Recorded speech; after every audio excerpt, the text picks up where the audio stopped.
What's up, everybody? Big Hurt, fresh out. You tuned into another edition of Prison Talk. Make sure you guys hit that subscribe button. Now, this has been a heated topic, and any and everybody needs to know about bail. I'm here with Ismael Soto, who worked as a bail bondsman, who knows the industry, and a lot of things you guys aren't being told, and nobody would tell you because they don't want you to know. So I have him here about to break it down and give you guys some real boss game on this whole bail bondsman hustle. So a lot of people think, hey, you're paying 10%, you get out, right? No problem. You get out.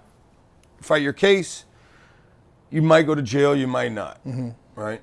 Well, a couple of things. Number one, if for some reason your bail bondsman is calling you for a payment and you haven't made a payment, you're late on your payments, right? Everybody in the world is 1% down, and you haven't made a payment, they can't put you in jail legally. They can't even threaten to put you in jail legally per state law. So they can't say, hey, you're behind on your payments. There's no reason to be scared, right? You can just keep living your life fighting your case. They cannot put you in jail for non-payment. That is one large factor I wanted to bring out to the public today. So right now, they're actually threatening people with jail if you don't. All day. So it's basic extortion. In so many words, yes. These bail bondsmen are stealing legally. I was in the industry for 4.5 years, and they're the worst caliber of individual that you can deal with ever. I mean, I'm talking about leverage your family, leverage your woman. I mean, when you're in jail, I've seen bail bondsmen say, hey, let me sleep with your wife, I'll let you out of jail. They're this grimy. As a whole, I can honestly say that. Other things they do, they might put you in jail. Let's say they think you're gonna get some time. They're following your case, you're out on a robbery, 211, $75,000 bail out of Los Angeles. They'll follow your case. They think that you're looking a little squeaky, like you might run, right? A little squeamish, like, wait a second. They'll put you in jail. They can't legally do that, but they do it, and they state non-compliant. But you haven't took off nowhere. Correct. Yet they're going to put you in, even though you paid the money. And they will put you in jail at court, and they will call it a court surrender, right? They'll send a bail bondsman. I'm sure it's happened to people out there. They'll surrender you at court. But here's the catch. In the state law, which is the California Insurance Code, right? And the state penal code number is 1299, right? State law states if they put you back in jail for any reason, they have to refund you your premium. Nobody else knows that either. These guys will actually tell people, yo, pay me $300 extra. They'll show up at your work. If you don't pay me $300, you're going to go in today. That's a crime. The problem is nobody knows who governs bail agents. So the California Department of Insurance is the one who governs all bail bondsmen and bounty hunters that are working the case. So if a person's in this type of situation, do they contact the California Insurance Department and report these individuals, or? They do. They call and they speak to they file a complaint with the California Department of Insurance and say, I bailed out with so-and-so bail bondsman. And that's it. I know of, and they're doing this, and this to me. Even if it feels a little incorrect, file a complaint. File a complaint. These guys are walking around unscathed.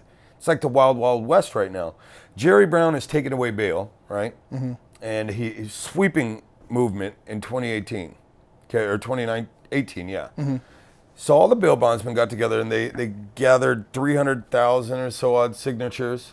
And they've now pushed that initiative to go to the ballot in November 2020. And they're going to try to keep this thing alive. So what they're doing is they're writing every piece of bail they can possibly find right now because they're afraid it's going to go away. They'll let you out for a bag of cans to get your money. Wow. They get a few payments, they'll put you back in. So they're trying to keep their hustle alive. And they're calling it accounts receivable. So let's say that you bail out for a $50,000 domestic violence charge. This is the most popular arrest in California. You bail out for this charge, you sign a paper saying that you will pay $5,000 over the course of whatever it may be. Let's say you fall behind on your payments. Let's say you beat your case, right? Bail should stop. In most people's eyes, why should I keep paying you? they're going to charge you. And every second you're late, they're going to smack you with interest. They're going to go after your credit. And So that's illegal. It's legal because you signed these agreements. And you're not realizing this. The public is uninformed. But I will tell you this, that a bail contract is the one thing that is not dischargeable on a bankruptcy. No matter what you do. So what would you suggest as far as the person who's in a situation? Because, a person who gets caught up in a situation and then they're trying to maintain their household and their livelihood until, and hopefully beat their case, and they need to, deal with bail. How would you tell them to go about handling it? I'm from San Diego. So in San Diego, there's one bail agent. He's my bail agent. He's the guy I would call when I bailed out of jail a bunch of times, whatever, right? His name is Gerald Watkins. Company's called Watkins Bail Bonds. Anywhere else in the state, I would look for a small company, right? In LA, you can use ABBA bail bonds. They're pretty legit, or they're very legitimate, but they're pretty good at working with you, right? But other than that, find small companies. Find the mom and pops, the ones that have been in business 30, 40 years. Not these new companies that just popped up where there's two young guys in there. You gotta go for the old school bail bondsman. Okay. Kind of like back in the day when they had a milkman. But in all honesty, I wouldn't bail out at all.